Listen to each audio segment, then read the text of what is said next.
Okay, so I will go through this book sentence by sentence.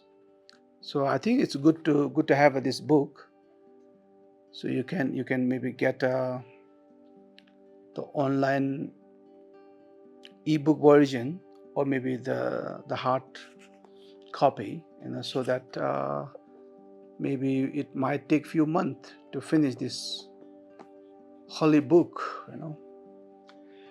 Okay, so the first chapter is about the Buddha nature.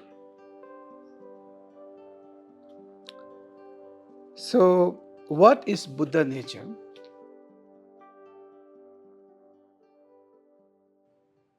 You can guess.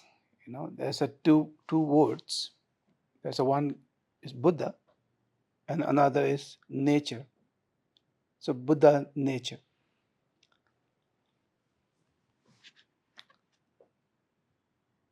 So you can imagine the Buddha nature as the nature, the quality of the Buddha. So what is the nature of fire? It's hot, it's warm, maybe it's a red in a color. So what is the nature of water? So what is the nature of space? So can you separate the fire nature and the fire? I don't think so. We can't separate the water and water nature, or space and space nature, or earth and earth's nature. We can't separate. It's a the Buddha and the nature. The Buddha nature means Buddha. Do you see that? The fire nature means fire. So the interesting part is the Buddha nature is nothing but the Buddha, the awakened. So now don't imagine or the visualize when I say Buddha as some kind of human. Most of us, when we hear the name Buddha, it's almost like there's one male character with the monk robe and a beautiful face, sitting in a meditation posture, maybe holding the begging bowl.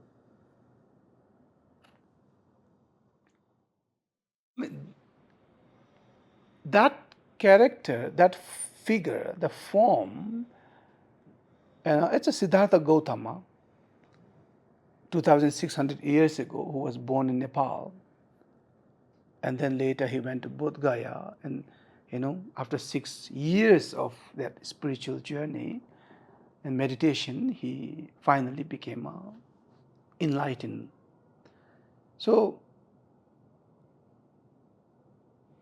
the Buddha is not we are not talking about here in this case, the Buddha nature, we are not talking about particular human form.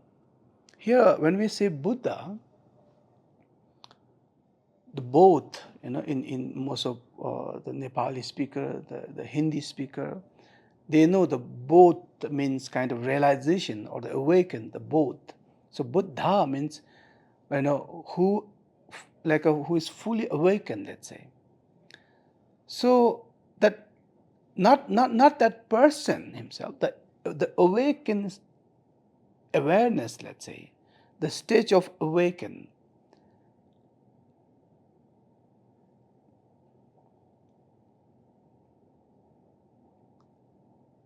So the Buddha nature here in the jewel ornament of liberation from Gampopa. So he's talking about the Buddha nature, in a Buddha, in a sense, the awakened nature, not limited in a particular form. It's a you can think as a limitless, open space. So even not a right way to describe. When I say the limitless openness space, you're getting some kind of concept. You're already kind of visualizing that limitless kind of space of kind of awaken, let's say.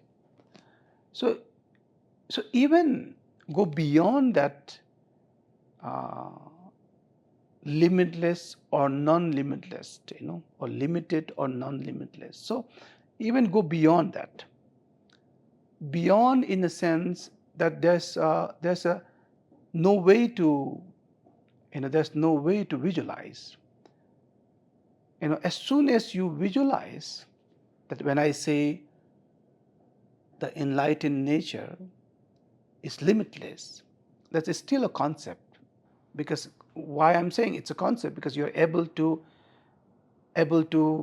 visualize, able to think about that limitless state. So if there's something that I can explain, and that is again the concept. So Buddha nature is beyond explanation and beyond imagination, let's say.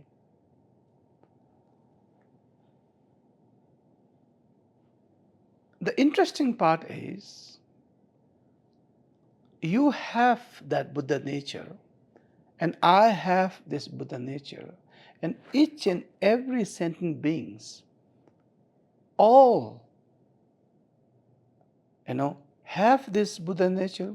And even you, when I say you have the Buddha nature, it sounds like the Buddha nature is something that you possess. Not in that sense.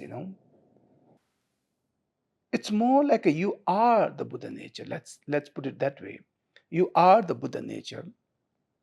So it's almost like there's a different way of explaining that. Some, like a Mahayana, the masters, they might say, like, you have the seed of enlightenment, you have a seed of Buddha, and it is not yet matured, but you have a potential, let's say, potential of awaken or enlightenment of the Buddha. So you have that seed. So sometimes people call it that seed as a Buddha nature. But here in the jewel ornament of liberation, the Gampopa, because Gampopa, as I told you, it's a kind of combination of the gradual path, the Lamrim, and as well as the direct path of Mahamudra. So the Gampopa here trying to kind of explain us that not only that you have a seed of enlightenment or potential of enlightenment, the Buddha nature, you are the Buddha nature. So what does that really mean is, Buddha nature equal to Buddha. So that means you are Buddha. You are already awakened. You are already complete from the beginningless time. Why we call it direct path? It's a direct path is you already arrived. The gradual path from the Atisha, the gradual path means like you have to go step by step to step in order to become enlightenment. But here that Mahamudra is direct path, because here the Gampopa is saying you are already awakened. So you have to understand that when the Gampopa is pointing to the nature of mind or introducing the nature of mind, that's the Mahamudra, the way of saying, or the Dzogchen way of saying, that introducing, the pointing to the nature of mind means you are introducing that you are enlightened being. That's the way of introducing. So that's a direct path. You're not going from gradually. You are already arrived in this very moment, without even meditating, without even purifying, without any accumulating the merit. You are already complete. So that is the first chapter is all about the nature of mind. So when Gampopa introducing us the nature of mind, he's not really saying this, this physical body is Buddha. He's not saying that, oh, your subconscious is Buddha, or your alaya consciousness is Buddha, or your all the negative karma are Buddha. No, it's not in that context. When he say you are enlightened, that you is referring to this, as I told you, the beyond the concept. Because, oh, me, I, it's all our concept. My body is also, it's a, when you think of your body, there's a whole, the image, it's coming in your mind. So don't try to think what is Buddha nature. That's a like a wasting of time. And because your dualistic mind can't imagine which is non-duality. Your dualistic tongue can't explain the non-dualistic truth. So in our traditional, the from Telopa, Naropa, Milarepa to Gampopa to my teacher, it's like there is this, we call it like the devotion. It's a really trust. You have to trust in Gampopa in this case, because Gampopa said, you're already awakened, you're already Buddha. So now maybe you don't understand that, but you just have to accept it, and you have to trust it. That's the Mahamudra, the Dzogchen lineage are really based on the devotion, which means the trust. Yeah, that's all about the first chapter.